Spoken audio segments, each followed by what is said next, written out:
आपके भावी विधायक और भावी विधायक सरकार कांग्रेस की बन रही है, केवल विधायक तो नहीं रहेंगे। इस बीजेपी की सरकार का जो लाइसेंस है, ये लाइसेंस सरकार चलाने का लाइसेंस, इसको 5 साल और लाइसेंस दोगे या इसका लाइसेंस रद्द करोगे?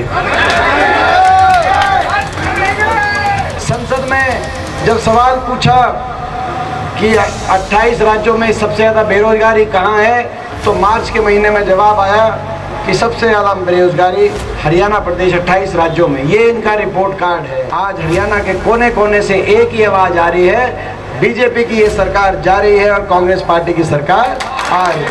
हरियाणा विकास की पटरी पे फिरा है। इन्होंने उलझा दिया लोगों को पोर्टल में, आईडियो में, कहीं धर्म में, कहीं जाति में। ये समाज को तोड़ने का भी इन्होंने काम किया। इससे बुरा काम कोई नहीं हो सकता। मगर ये भी मैं कहना चाहता हूँ, हमारा संकल्प है कि वो तोड़ेंगे और हम जोड़ेंगे। सरकार बनते ही पहली कलम से देश में सर्वाधिक सबसे ज़्यादा बड़े बुजुर्गों की 6000 बुढ़ापा पेंशन करने का हम काम करेंगे। 10 साल तक 1100 रुपये सिलेंडर में रोटी पुआई और अब कह रहे हैं 500 रुपये में देंगे। फिर कांग्रेस ने कह दिया काल 500 रुपये में दें। और पहले जब हमने घोषणा करी थी 500 रुपये की, तब कहते थे कांग्रेस रेवड़ी बांट रही है। तो अगर रेवड़ी बांट रही है तो आपने अपने घोषणा पत्र में क्यों लिखा? जिस सेनापति को कमांड दे रखी थी 10 साल तक हरियाणा को आगे लेके जाने की, जब युद्ध का बिगुल बजा और युद्ध के दिन का सूरज निकला, बीजेपी ने कहा कि सेनापति को घोड़े से उतारो, दूसरे को बिठाओ। इन्होंने सब कुछ बदल दिया। तारीख बदल के देख ली, टिकटें बदल के देख ली, मुख्यमंत्री उप मुख्यमंत्री बदल के देख लिए, लेकिन लोगों का मन नहीं बदल पाएंगे। जनता सरकार ही बदलने का काम करेगी हरियाणा के अंदर। ये जो कांग्रेस पार्टी की सरकार बनेगी ना, 8 अक्टूबर के बाद हो सकता है कि मेरे को अपने हल्के के काम भी इनसे पूछ के कराने पड़े। मैं आपको क्या बताऊं, ये हमारे महेंद्रगढ़ से कांग्रेस पार्टी के प्रत्याशी, आपके भावी विधायक और भावी विधायक सरकार कांग्रेस की बन रही है, केवल विधायक तो नहीं रहेंगे। हमारे रावदान सिंह जी, जो कि एक जिनका जीवन एक संघर्ष का प्रतीक है। आप जानते हो, दक्षिण हरियाणा की एक ऐसी बुलंद आवाज़ है जिसकी गूंज हरियाणा के कोने कोने में सुनाई देती है। और ऐसा संघर्ष है, रात दिन हमेशा लोगों के बीच में रहकर अपना जीवन जिन्होंने एक संघर्ष में व्यतीत किया है, बहुत बड़ा उदाहरण है, कोई छोटी बात नहीं है।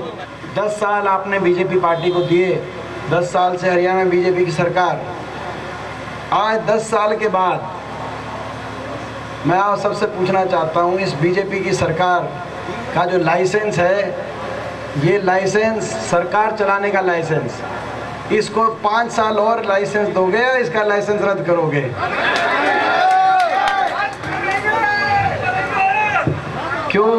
क्योंकि बीजेपी सरकार ने हरियाणा को विकास की, खुशहाली की पटरी से उतारने का काम किया इन 10 साल में।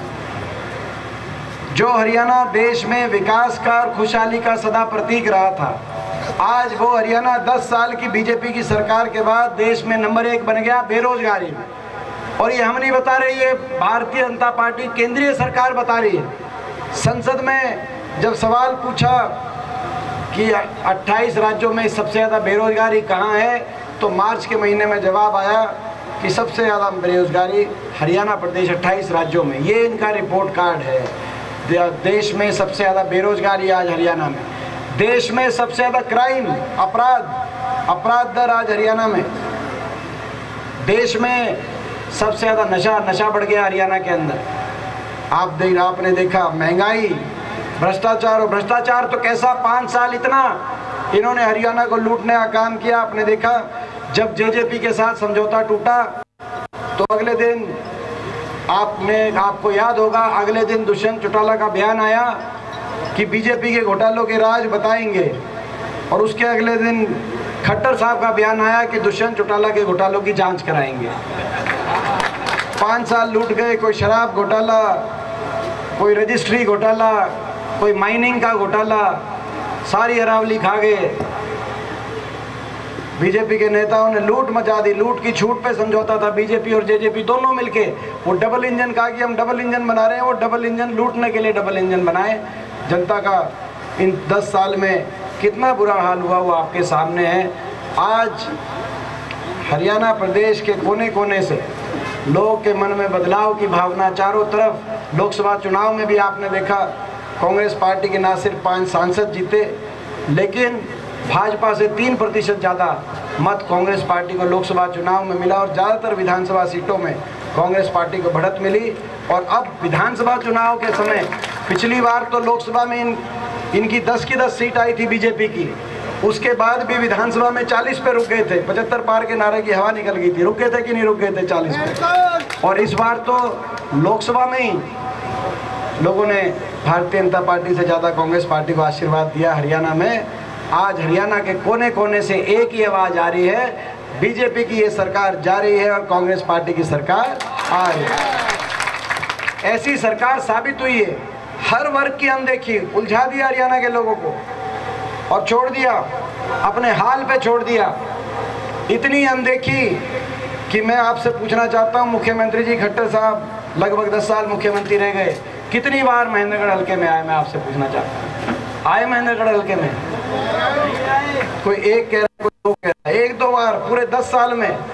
चिंता कितनी होगी आपकी। और केवल ये महेंद्रगढ़ हल्के का हाल नहीं है, हरियाणा किसी हल्के में जाके पूछो, आप बारडा वालों से जाके पूछो, कोसली 7 लगता, कोसली विधानसभा 10 साल आए ही नहीं। तो जो आए तो कुछ करके नहीं गए, वो अलग बात है। मतलब आने की भी रुचि ना हो, आने की भी रुचि ना हो। 10 साल बड़ा टाइम होता है। 90 हल्के हरियाणा के अंदर, 90 हल्के हैं हरियाणा के अंदर। कोई मुख्यमंत्री अगर चाहे 5 दिन में 90 हल्कों में राउंड लग सकता है, कोई इतना बड़ा प्रदेश नहीं है हमारा। लेकिन 10 साल चंडीगढ़ में बैठे रहे, अनदेखी, लोगों की जो साथ और समर्थन था टेकन फॉर ग्रांटेड लेने का काम किया, लोगों को उलझा दिया। कोई पोर्टल में उलझा दिया, फैमिली आईडी में उलझा दिया, प्रॉपर्टी आईडी में उलझा दिया, पहचान पत्र में उलझा दिया, नौजवानों को उलझा दिया सीटी में, कच्ची भर्ती में, कच्ची नौकरी में। बीजेपी सारी पक्की नौकरी खा गई कि नहीं खा गई? मैं आपसे पूछना चाहता हूँ। पक्की नौकरियाँ खा गई। हरियाणा के अंदर 2 लाख सरकारी पद समाप्त कर दिए। और कौशल निगम में कच्चे रोजगार, सरकार खुद ठेकेदार बन गई।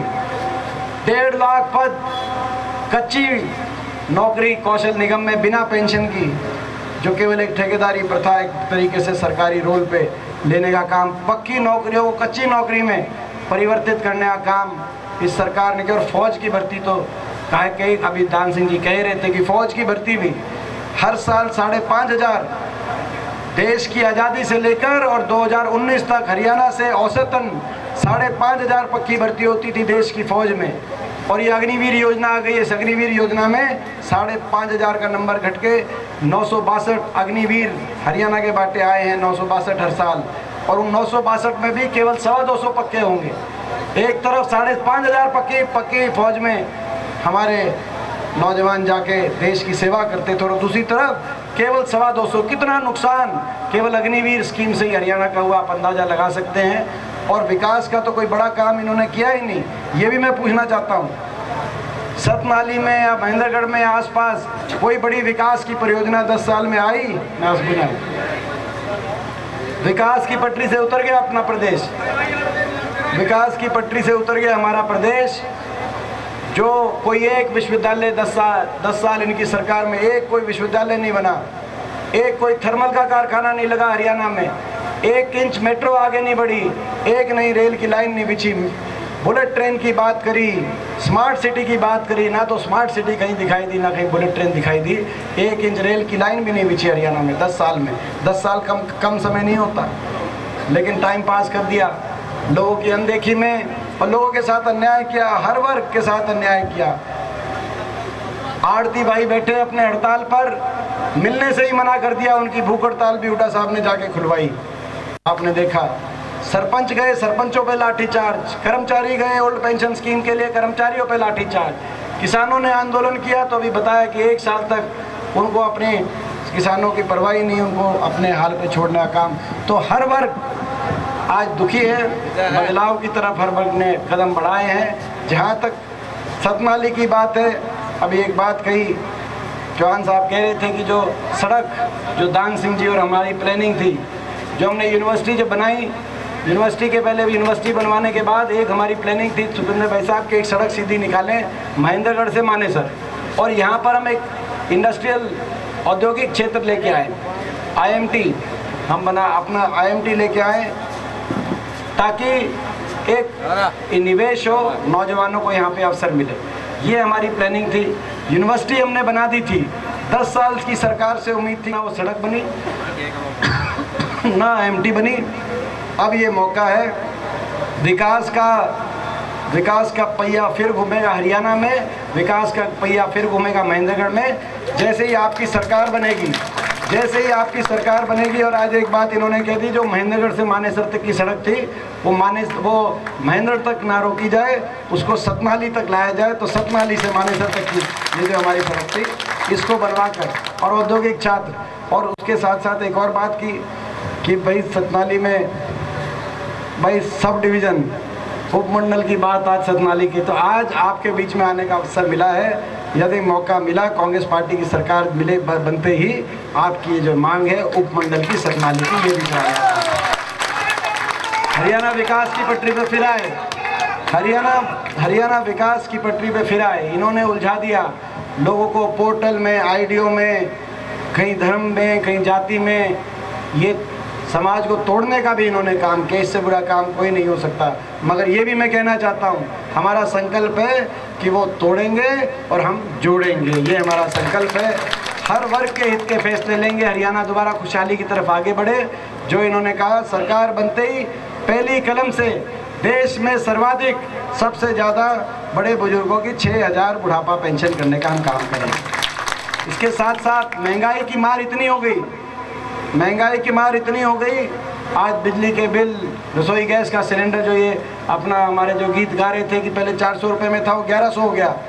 अब आपने देखा होगा, कांग्रेस पार्टी ने कहा कि गैस का सिलेंडर माताओं बहनों को 500 रुपये में राजस्थान की सरकार की तरह हरियाणा में भी दिलवाने का काम करेंगे। तो बीजेपी ने भी अपने घोषणा पत्र में डाल दिया, बीजेपी का घोषणा पत्र आया परसों, उन्होंने भी कहा 500 रुपये में सिलेंडर देंगे। फर्क एक है, आपने देखा उनका घोषणा पत्र में पहली चीज गई 500 रुपये में गैस का सिलेंडर देंगे।